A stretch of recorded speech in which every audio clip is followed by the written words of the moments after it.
Hello, hello. Welcome to the Becoming Zesty podcast, or if you're tuning in on YouTube, hello, welcome. So glad that you're here. Today, I'm going to be talking about a concept in coaching, and all of this is really to say life principle, right? Anything in coaching is really about life, and what it is, the kind of term for it is the map is not the territory. So I'm going to be breaking that down and discussing how we can use that in our own life, kind of what that means, what it looks like. And of course, then any of us that work with other people, that can be the kids that we're raising, the partners that we work alongside and do life with. This could be for friends and family. This could be for communities around you, church, things like that. This could be for business ventures, because really it comes down to how do we help move the world, right? How do we help move those around us and people with a similar mission to action, so that we can create a real, tangible, noticeable difference in the world. And of course, we're all, around here, we're all going for improvements, right? A better world. So the map is not the territory is actually a really beautiful reminder in life.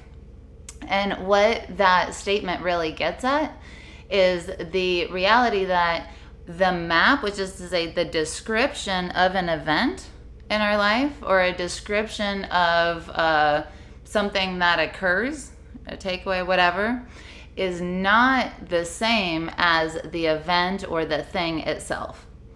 And so when we are moving through life, so often we are describing the territories, as in we use maps to tell each other about territories.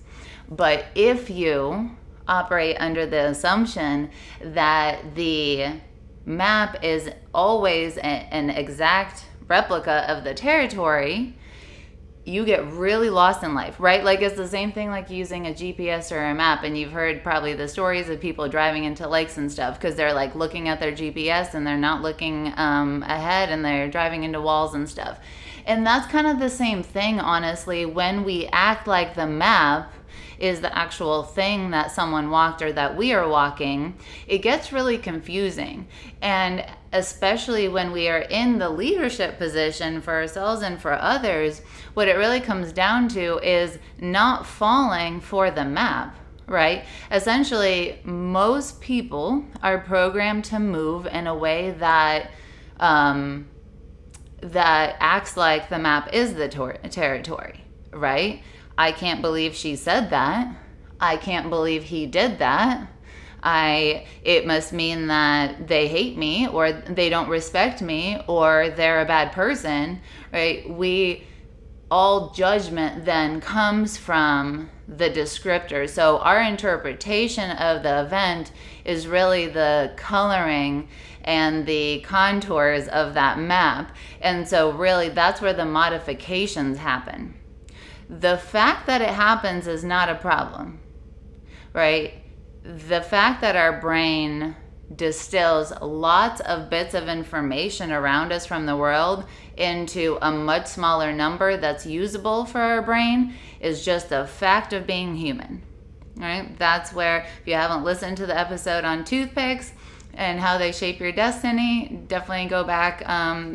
It was not very long ago, a couple of weeks ago, and check that out. But essentially, there is a lot of information we get at any given second. The hair touching my neck and my shoulders, my clothes on my skin, my nose in the view of my eye gets filtered out. There's a lot of distillation of information, because I don't need to think about consciously beating my heart and breathing while I'm trying to talk to y'all right now, right?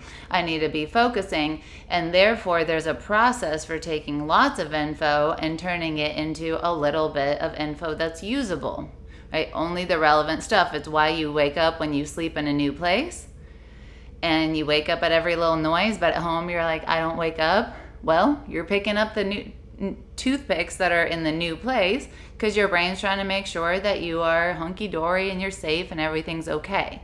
So that's why we're not actually getting down on the fact that our brain does this. The fact that we delete, distort, and generalize lots of information into a small amount of information is just something that comes with the territory. So that really can't be the main problem, especially since we can think of a million ways in which this is actually useful to us, right? You couldn't essentially create anything if your brain didn't do this.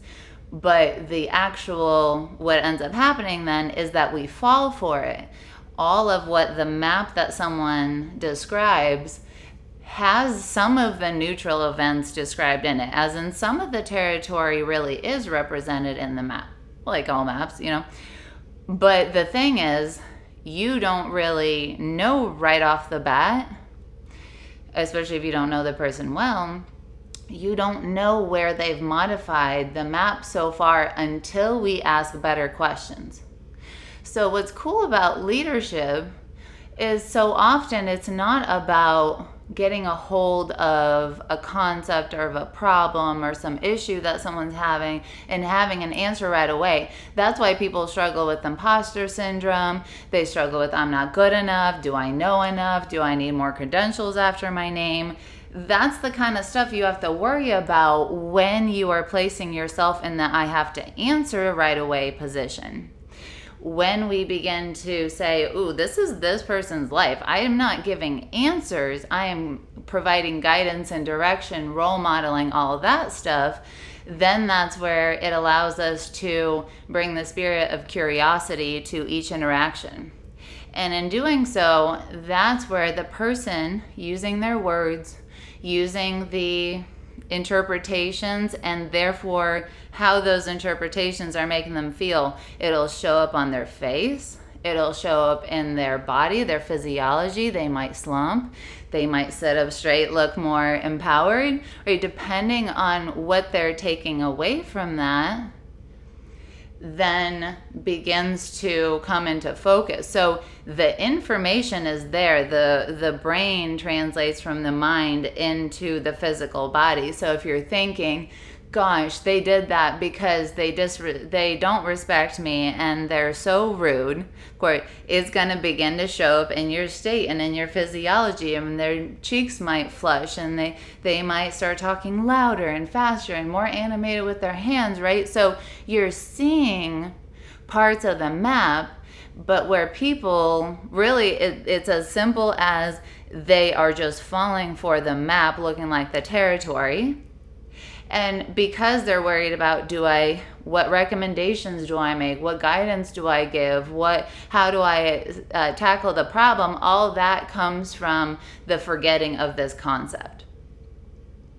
One of the best ways that I find to help me remember things like that, especially as I learn a new concept and I'm integrating it into my practice, into my life and the way I live, is I use a lot of visual reminders in my own world. So maybe on my computer or somewhere on my desk, I may have a note that says the map is not the territory. Or maybe it's in my kitchen if it's a concept where I'm like, this impacts my daily life. If the kids get to the house and they're like, so-and-so did this to me at school, it reminds me, how can I ask better questions, first of all? How do I begin to listen for the interpretations, the filters in place? And if I'm hearing something that, for example, if an undercurrent is, I don't feel secure, or there's something happening about, putting yourself out there, like raising your hand or getting called on or something, then I'm beginning to look at the real problem underneath where this map is getting created, right? There can be people-y external things that look like a problem, but underneath there is the root cause of what allows that problem to even emerge. For example, when people, kids or adults, if someone pokes fun at us and we agree with them, it hurts our feelings. But if they don't say anything that we believe is valid, we're generally like, oh, they're on one today, but I don't really care, right? And so we put that down. And I like the visual of that being kind of like tuning forks, right? If I have a set of tuning forks and you hold a set of tuning forks, the way tuning forks work is that if I ping mine and it starts vibrating, anyone that's holding the same tuning fork will also then start going off if we put them all together. And that's where really triggers come through. But when you're not holding that tuning fork, there's really nothing to vibrate, right? And so we can begin to help those around us and those that we lead much more powerfully, because we're beginning to see the real difficulties or the real struggles that they're having, and begin to work with them, help them, guide them. All, it's very different for our kids than it is for our clients. But the thing is, what's cool is that people will be like, oh, I'm a new coach, I'm not sure, I need to get clients for free, or I need to do this because I need more exposure. You have every single moment of every single day, you have one client, that's you. And if you are in a family system and a family dynamic and you have friends of any kind around you, you also have you're a leader, you can't turn that off, right? And that's the cool part about it, is that a lot of these, like, am I good enough to do this? If you start living it and walking the walk and talking the talk and really beginning to apply these kind of concepts that are so powerful to your day-to-day life, people will. And we see this time and time again. We've worked with hundreds and thousands of people.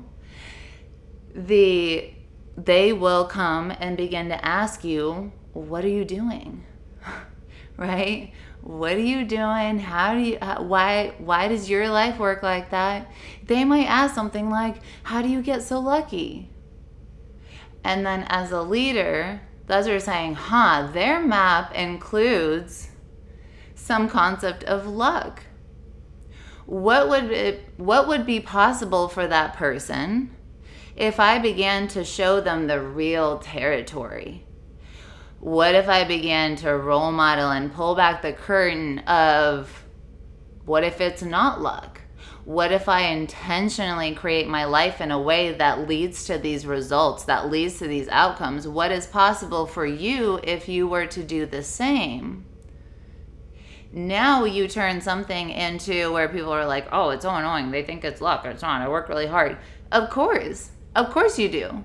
So you don't have to prove that really, right, to anybody. You can just say, that territory doesn't actually go like that. Right? You think they're thinking something will work out luckily, and they will just sort of like fall into it. And so as we begin to talk to people in a way that is more authentic and accurate, to say, this is what my day-to-day looks like. This is like when people come to our house and they have listened to the podcast, they're like, you do have a lot of sticky notes and stuff on the wall. Right? My life looks like how I talk about it. And I do the things that I role model and teach and do and all that stuff, because honestly, that's where it comes from. I don't have to sit around and create things for business, because what I do, what I live like, what I actually wake up and embody every day, then is essentially creating that for me. I don't sit down and go, gosh, I don't know what to post about. I don't know what to podcast about. These are real conversations and things happening in my life, in my home, in my business, with the kids. Like, all of that stuff is actually present, and that's why it doesn't necessarily feel like work. It doesn't feel hard. I mean, are there things that I do daily that aren't necessarily my favorite? Absolutely. But because I am so clear on how they are creating the actual territory, and I go through the trouble and the time to create a map in my mind that is accurate. I don't say things like, oh, I have to go record the podcast. Not because I'm like, oh, being a focusing on words and semantics is fun. No, it's because my actual territory says I love podcasting because I love speaking. I talk in my day-to-day life all the time. It makes sense that in my business, that's what I like doing. I like teaching. I like sharing stuff. I like talking. I like talking about these concepts. In our house, we wake up and we talk about these things all day long, and how life works and what people are like and what moves people, and like that stuff is just fun to me. And so, I don't want to have a business where I write formal documents then, because that's not real. I don't sit around and create stuff like that for fun, but I do talk about this stuff for fun. And that's why my business, as a natural extension of that, it feels so much freer, lighter, less obligatory, all that stuff. So really, it might seem a little nitpicky, but it has the same effect as when the map and the territory line up. This is the same as having like a business plan that you like executing.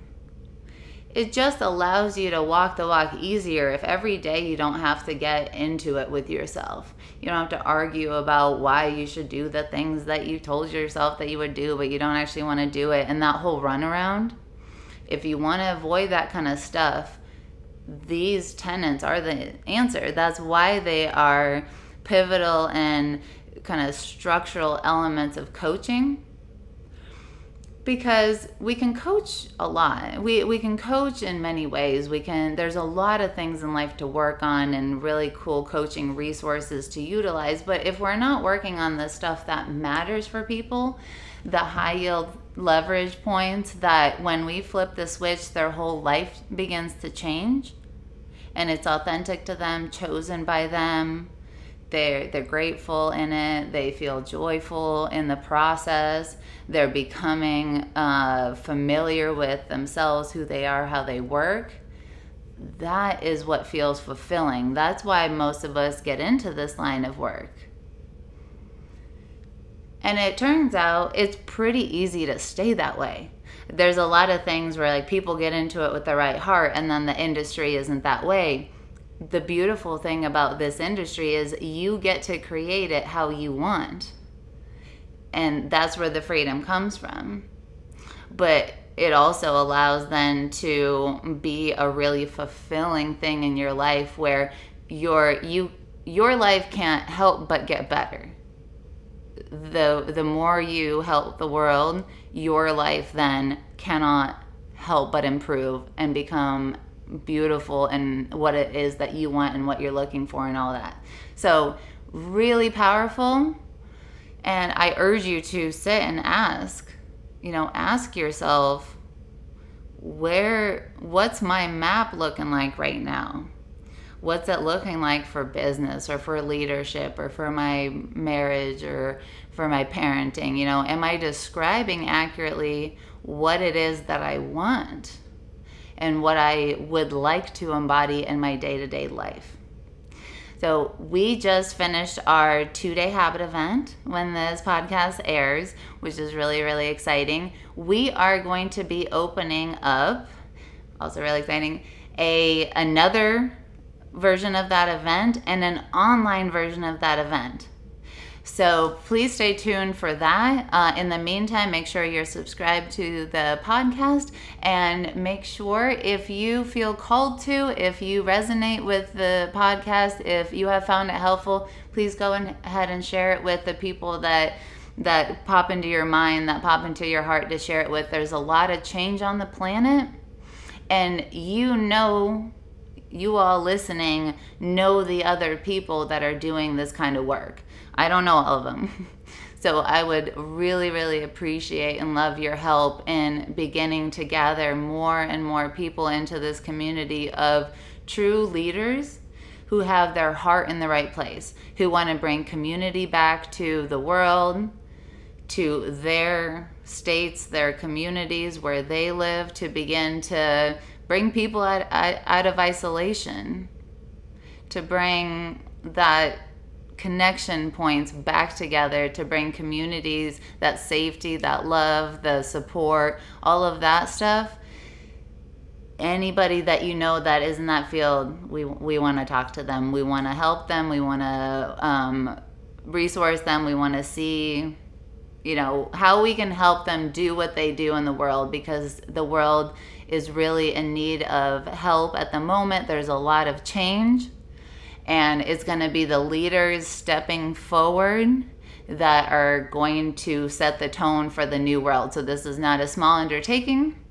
But in terms of doing something that matters, doing something that makes a difference, doing something that's worth it, I can't think of a better time to be on the planet and to be doing this kind of work and to get resourced ourselves. So it's go time. I love it. I would love to hear from any one of you. Just shoot us an email, support@becomingzesty.com, and we will get you set up with whatever resources you need. We got you. We've been around for a minute, so we got you. Let us know how we can help, and I will catch you on the next episode. Mwah.